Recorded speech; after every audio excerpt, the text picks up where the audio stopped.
Hello everyone, welcome to your personal coach. My name is Debopom Sanyal, and we're going to talk about we're going to do a book review today, and it will be a series for that book.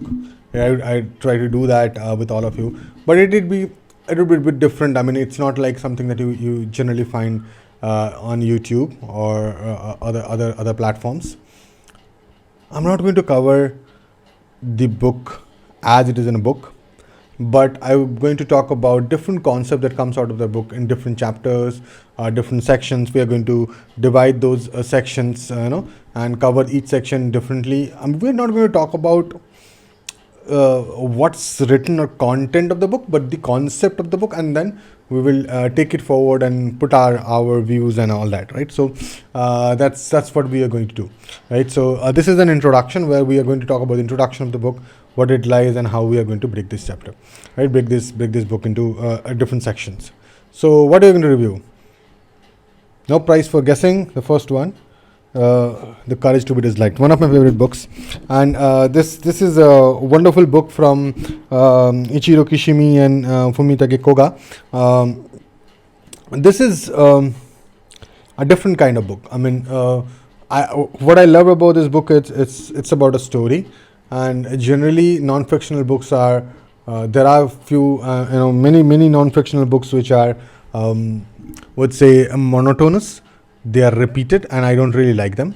The approaches, the style, because even though it's a non-fictional, you'd always you get hooked or engaged to a story, and this is a story, right? This is a story about two people, but it's not about those two people. It's about two school of thoughts about two different two different thoughts about of psychology, of human psychology, and how we think, how we take things in life, and this book represents exactly the same, right? So this is a book which talks about Sigmund Freud psychology, which is like, forget about the name. So it's Freud psychology and Adler psychology, but the thing is, it talks about two things. One is the past, that when we say that, okay, we are doing, for example, you all know that I recently went through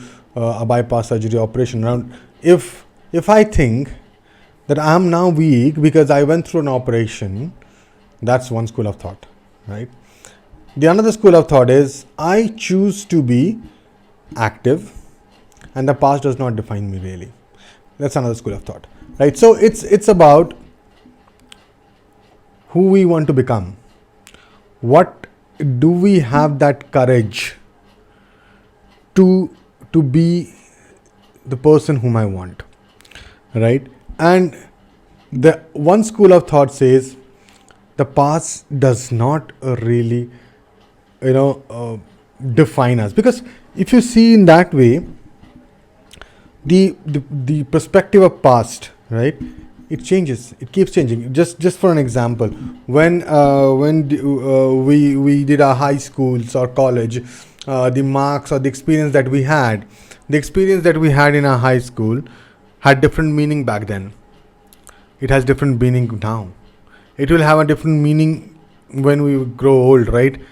So the experiences, or even a very traumatic experiences that we had, it was very traumatizing at that point of time, right? But slowly we grow up, we mature, and we put different meanings to that incident, right? We that becomes a different perspective altogether. So the past itself is not something that holds us back. It's not something, everything that, like I said, that everything is unconscious and we are driven by those unconscious desire and everything. Sometimes it's about what we want. For example, somebody does not go out because he was rejected throughout his life, right? So the other one way we're thinking is because he was rejected in childhood, he does not try new things because he has the fear of rejection. That's one school of thought. The second school of thought is He's just scared of trying new things. That's it. He chooses not to try new things. And why? Because he convinces himself that he will be rejected. Remember what happened in childhood. I was rejected. So I choose not to try new things because I'm scared of getting rejected. It's not the past that's defining me. It's my thinking, it's my approach, it's my choice, it's my lack of courage that is defining my choice, and that choice is what is defining myself. Now, that is another school of thought. So, this book is about one philosopher and one youth who comes up with different questions, answer. The entire book is a kind of a Q&A, right? It gives you question and answer. If you haven't read it, you must go and read it, right? Because we are not going to discuss the entire book where it will be like, now I've heard this, so I don't need to read this. Obviously, you have to read it because we're not going to talk, because the content that you can grasp from the book is beyond, right? So, but we're going to talk about those concepts, right? So that's how it is. The book, we are going to cover it in different sections. There are in this book, if you see, there are generally 5 nights, I guess. Yeah, there are 5 nights which talk about different aspects. Yeah, 5 nights. So what we will do is we'll pick the